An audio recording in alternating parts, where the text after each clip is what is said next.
Oszukany podczas zakupów w internecie stracił 10 000 złotych. To nie jest rzadka informacja, że ktoś w internecie traci pieniądze. Przestępczość była, jest i będzie bez względu na to, że mamy postęp technologiczny. Co więcej, postęp technologiczny właśnie sprawia, że przestępcy otrzymują więcej narzędzi do oszukiwania, do wyłudzania od nas pieniędzy.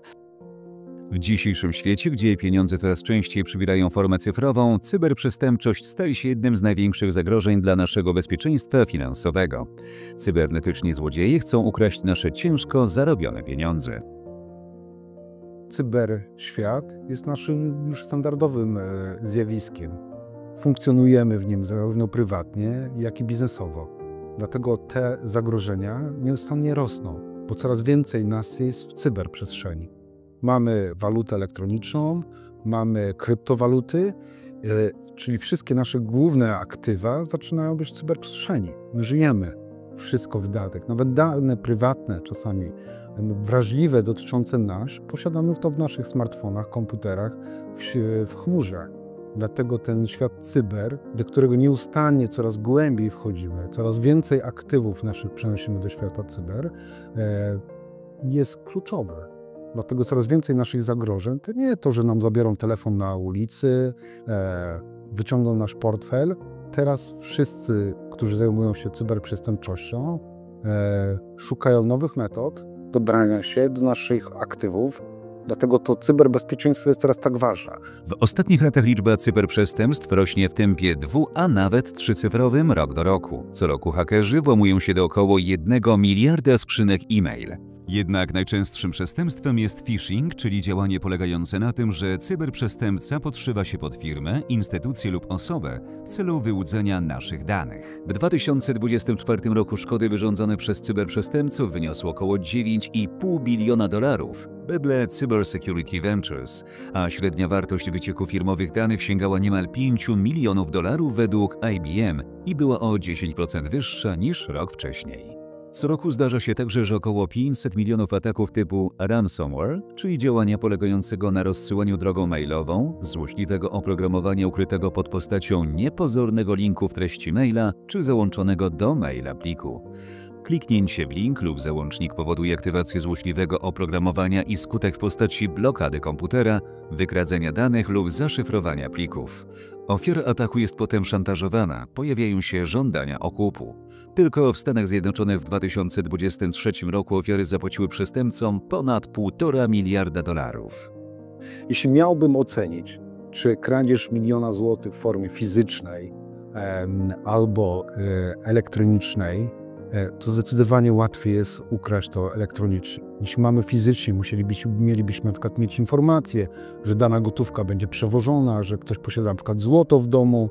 Mamy te przypadki i to rzeczywiście ostatnio rośnie. Mieliśmy ostatnie przestępstwa związane właśnie z takimi brutalnymi napadami na biznesmenów czy zorganizowane grupy przestępcze, które na przykład przymuszały do otworzenia sejfu, wydania jakichś aktywów, gotówki czy biżuterii.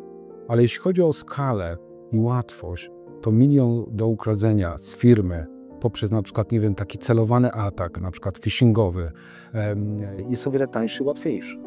W Polsce w 2023 roku stwierdzono 82 000 cyberprzestępstw. Dla porównania w 2019 roku było ich 48,1 tysiąca, mówią dane polskiej policji. W 2023 roku do CERT Polska, zespołu działającego w strukturach NASK, Państwowego Instytutu Badawczego, wpłynęło 371 089 zgłoszeń.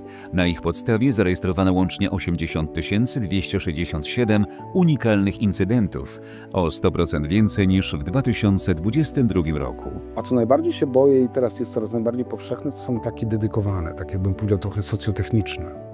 Ktoś często zbiera o nas informacje, na przykład z social mediów, kupuje dane na nasz temat, które na przykład wyciekły z darknetu, na przykład nasze kody dostępowe do haseł poczty, które na przykład wiele lat temu mogła wyciec, dane do naszych kart kredytowych, które też pływają w internecie. No nie mamy już teraz kontroli, kto nasze dane zgubił, gdzie był wyciek i tak dalej. Często nie byliśmy informowani przez naszych dostawców, których zostawialiśmy.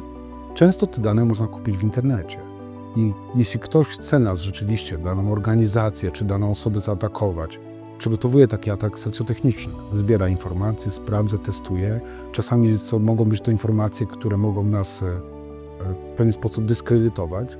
Dlatego dochodzi do pewnych szantaży, sabotaży, wykorzystania pewnej, naszych słabości, abyśmy czasami my byli narzędziem dotarcia do systemu firmy, do wyciągnięcia czy wgrania pewnych elementów. I były chyba największe straty, jeśli mówimy o organizację i biznes, to chyba powstają w tych atakach, bym powiedział, bardzo dedykowanych, robionych już przez specjalistów i bardzo precyzyjnie po snajpersku celowanych. Nie tylko osoby prywatne są ofiarami cyberkradzieży. Wielkie korporacje, a nawet rządy państw padają ofiarą wyrafinowanych ataków. W 2024 roku sektor finansowy i energetyczny były szczególnie narażone na cyberataki, a straty związane z cyberprzestępczością w tych branżach przekroczyły $3 biliony. Firma Cyber Security Ventures przewiduje, że globalne koszty cyberprzestępczości będą rosły w tempie 15% rocznie w ciągu najbliższych 5 lat, osiągając $9,5 biliona rocznie. Jeśli spojrzymy na dane dotyczące sytuacji cyberbezpieczeństwa na świecie i też w Polsce, no to możemy zauważyć, że sytuacja faktycznie się coraz bardziej pogarsza. Tych ataków jest coraz więcej. Są państwa takie jak Tajwan, które z powodu napięć z Chinami tylko w ciągu jednego dnia doświadczają około 5 milionów ataków na ich systemy informatyczne, więc jest to naprawdę znaczący wynik. Również państwa rozwinięte, takie jak Stany Zjednoczone, odczuwają bardzo dużą ilość tych ataków. Jeśli przyjrzymy się natomiast tylko i wyłącznie sytuacji Polski, no to tutaj ulubiona odpowiedź prawników. Wszystko zależy od tego, kogo tak naprawdę zapytamy. Przyglądając się takim globalnym rankingom jak Global Cyber Security Index czy innym podobnym rankingom, mamy faktycznie tutaj dość wysoki poziom cyberbezpieczeństwa, jest bardzo dobrze oceniany nasz kraj. Oczywiście to wszystko trzeba mieć na uwadze, że dane odnoszą się do kontekstu, tak? Polska na pewno nie ma tak zaawansowanych systemów teleinformatycznych jak Stany Zjednoczone, natomiast przy użyciu metodologii używanych przez te firmy, wypadamy gdzieś tam faktycznie bardzo dobrze. No ale gdy spojrzymy już z kolei na dane podawane przez na przykład ESET, czyli jednego z największych dostawców oprogramowania antywirusowego, które jest w stanie nam zablokować różnego rodzaju ataki, no to Polska wypada tutaj nie najlepiej, bo jesteśmy drugim najczęściej atakowanym krajem na świecie, więc gdzieś tam ta ilość faktycznie działań cyberprzestępców w naszym kraju jest dość duża. Najbardziej narażeni na ataki cyberprzestępców są zazwyczaj zwykli obywatele. To oni mogą najłatwiej paść ofiarą cyberoszustów. I tak się niestety dzieje. Najczęściej wiąże się to oczywiście ze stratą pieniędzy. Jak działają cyberoszuści w Polsce? Najczęściej oferują w internecie fałszywe inwestycje, posługując się wizerunkami znanych osób. Kuszą ofiary pokaźnymi zyskami w bardzo krótkim czasie. Często przestępcy wykorzystują w tym celu popularne media społecznościowe, takie jak Facebook czy TikTok, w których zamieszczają fałszywą reklamę wraz z linkiem. Po jego kliknięciu ofiara trafia na stronę, na której przestępcy wyłudzają dane kontaktowe. Podszywają się też pod banki i wyłudzają w ten sposób istotne informacje o kredytowych kartach płatniczych, dane uwierzytelniające nas bankowości elektronicznej czy nawet kody do szybkich płatności Blik. Skutki cyberprzestępczości mogą być naprawdę dramatyczne, zarówno dla osób indywidualnych, jak i dla firm. Jeśli spojrzymy na takie najbardziej spektakularne dane, to w 2017 roku z jednej z firm wyciekło około 147 milionów danych osobowych klientów tej firmy. Niewiele później, bo mówimy tutaj o 2019 roku, z jednej z giełd kryptowalut Binance dokonano kradzieży tych kryptowalut na kwotę około 40 milionów dolarów, więc to są naprawdę ogromne kwoty, ale to nie jedyne skutki tutaj. Dlaczego tak ważna jest ochrona na przykład infrastruktury krytycznej? Jeżeli spojrzymy na przypadek z 2021 roku u Colonial Pipeline, rurociąg, który obsługiwał całe wschodnie wybrzeże Stanów Zjednoczonych, to właśnie atak cyberprzestępców na tą sieć całkowicie sparaliżował dostawy i spowodował naprawdę olbrzymie szkody w Stanach Zjednoczonych. Liczba cyberprzestępstw w Polsce.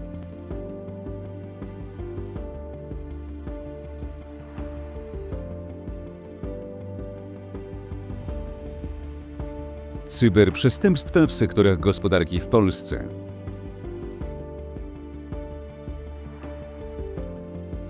Od kilku lat obserwujemy taką sporą grę na usuwanie gotówki z obiegu. wiele państw najchętniej by dążyło do tego, żeby gdzieś ten obrót pieniądza był całkowicie bezgotówkowy. To daje oczywiście państwu duże możliwości monitorowania obiegu tej gotówki, ale z całą pewnością nie można tutaj jednoznacznie stwierdzić, że doprowadziłoby to do usunięcia jakichkolwiek nadużyć związanych z obrotem gotówkowym. Wiecie co? Mam wrażenie, że wraz z rozwojem płatności cyfrowych bardzo ważne jest zachowanie ostrożności, bo oszuści nie śpią i zdrowej równowagi między nowoczesnością a tradycją po prostu potrzeba. Chodzi o dostępność różnych form płatności. Pieniądz elektroniczny powinien być postrzegany przede wszystkim jako uzupełnienie systemu finansowego, którym należy się posługiwać ostrożnie i rozsądnie.